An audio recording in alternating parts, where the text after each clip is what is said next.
Perak Simpang புலாயில் போலீசாரை சுட்டதுடன் கத்திக்குத்து செயலையும் நிகழ்த்திய ஆண் ஒருவரை போலீஸ் வலைவீசி தேடி வருகிறது.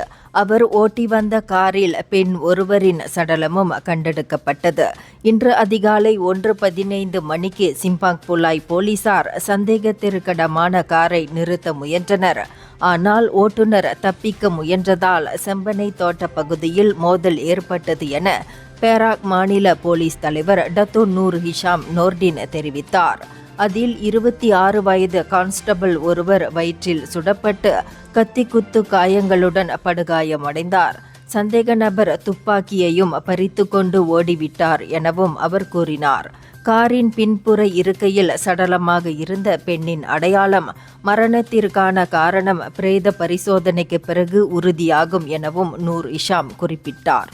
இந்தியர்களின் இதய குரல் மக்களோசை.